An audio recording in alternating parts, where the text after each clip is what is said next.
Hello, people of the earth that are watching my videos. It's obviously you know who I am if you're watching my video. So, this is a pretty cool picture I got here. A little salamander, whatever this is called.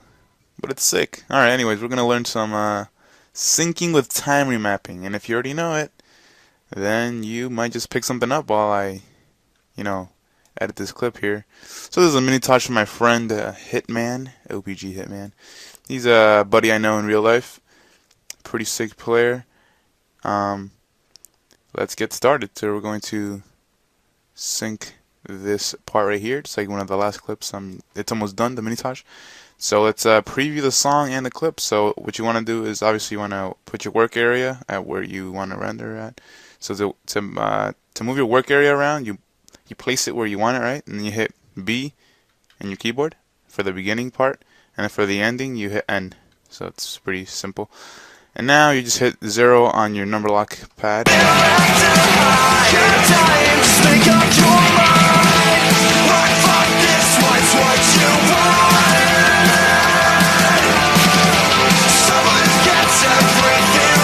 So yeah, that's the clip. It's not synced, obviously, as you guys can tell.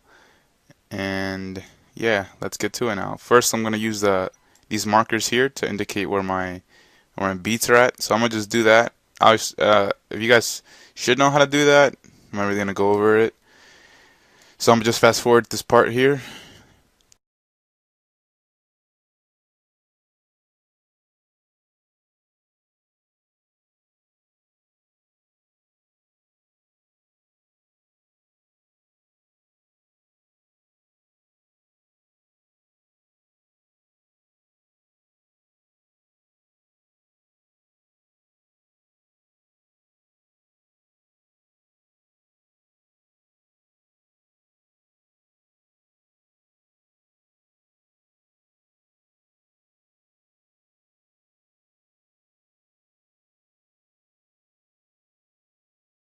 Okay, now that we got our spikes, well, not our sparks, our points, like we know where they're at, whatever, our syncing points. Um, Now we're going to start syncing. So I'm gonna use this part right here, like where all of my points are at, where all my markers are at. But then like the clip happens a little bit after, so I'm just gonna move it to the left. So it's all right. Let's do that. Start from like right here or something. And while I'm also going to, and I'm not only going to sync, I'm also going to add like effects to the sync, so you guys can kind of like a two learning thingy. I don't know what I'm saying. Okay, so right here I'm making a transition, just a simple crossfade. So what I did was I clicked on the first clip, keyframed it at 100% the opacity, and then I went to the ending, but it made it to 0, and then went to the second clip, made the beginning of it 0, and then made the ending right here where my indicator's at 100. So it crossfades, boom. Now, we're going to find our first shot, right?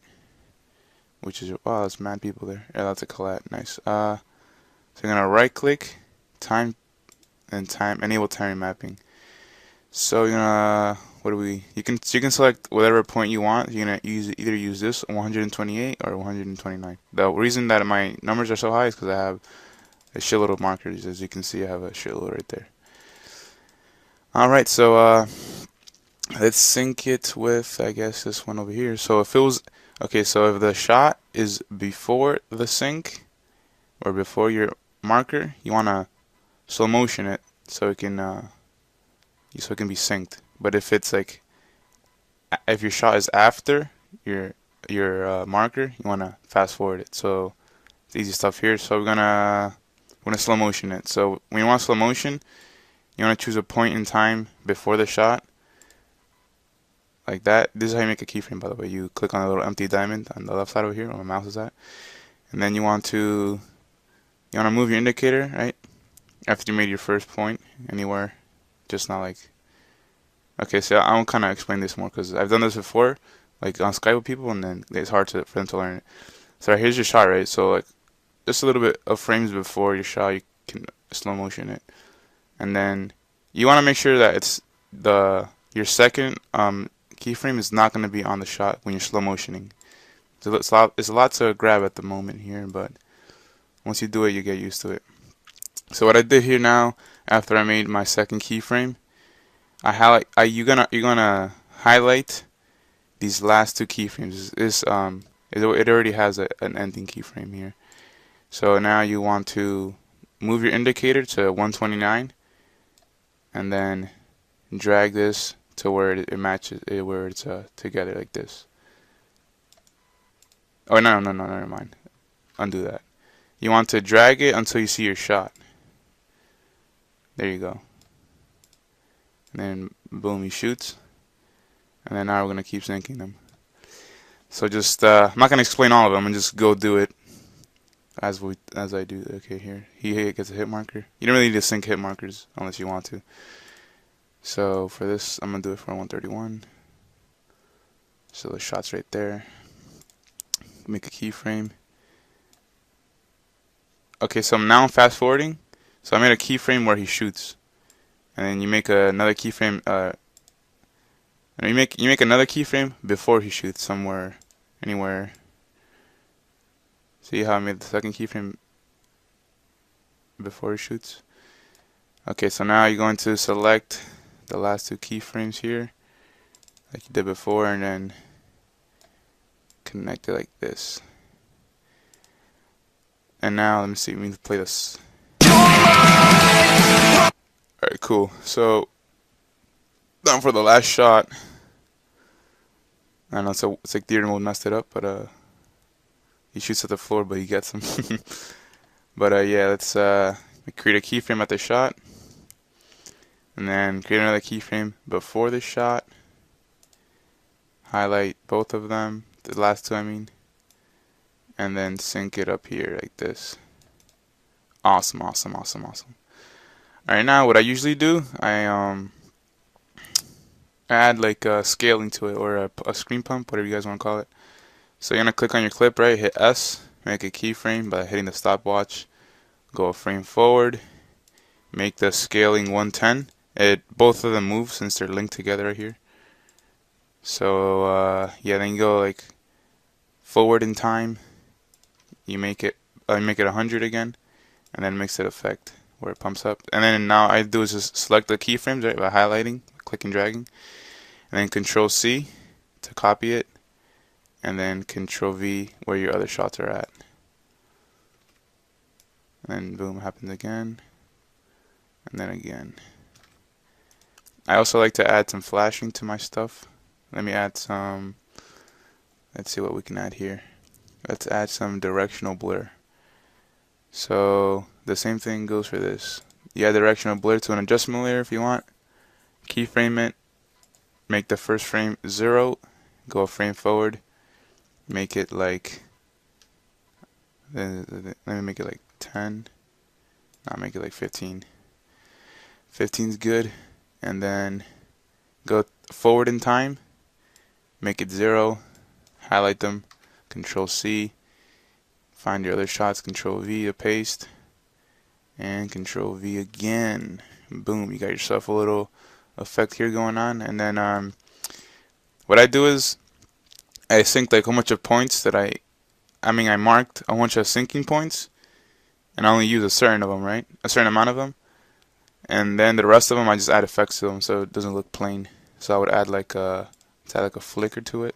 Anyways, to make a flicker, you add a black solid, so layer solid, new solid right there, and then make it black, and then and then keyframe the opacity. So start at 0, keyframe it, right, go a frame forward, then make it like 80, and then the next sync, bring it 0, go a frame forward, and then make it to 80 again,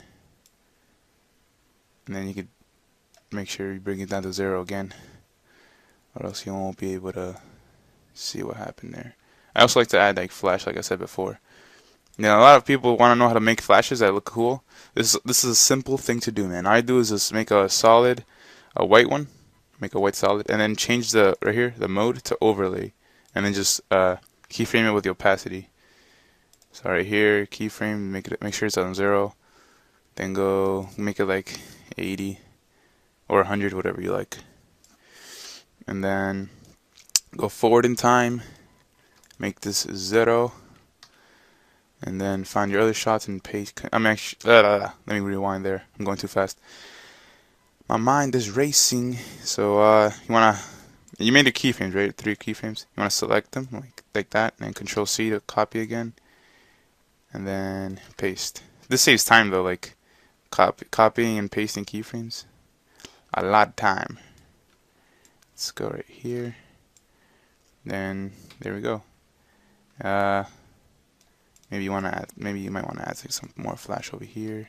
Control C, Control V, Control V, and then you want to hit circle. I mean not circle, 0 to pre-render. There's zeros on the number lock side of the pad, or the right side of the keyboard, and then let it pre-render there. Okay, let's just watch what happens here, and yeah, I'm gonna play it now.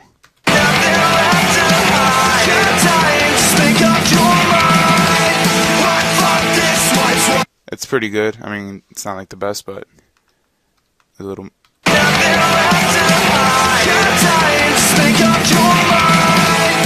Yeah, since like the last shot looks retarded because he shoots at the floor, it has like no recoil too. It's like weird.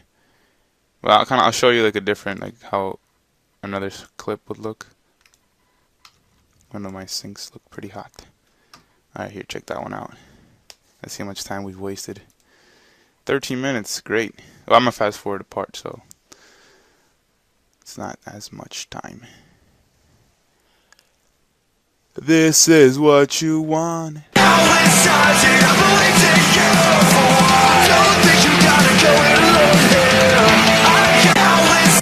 Yeah, so that's a pretty good part here, I synced. I'm gonna just keep this part like that because I can't really do much about that clip. Alright guys, that was it. You learned a bunch of stuff today, hopefully. And if you didn't understand, just comment and then I'll help you out the most I can. And yeah, that song was, by the way, it was A Day to Remember. I think it was the name of it. Out of Time. So check that song out. Do all what you want to do with that song. You know, sync it, do some crazy shit. Thanks for watching, guys. Stay tuned for more stuff. See you guys later.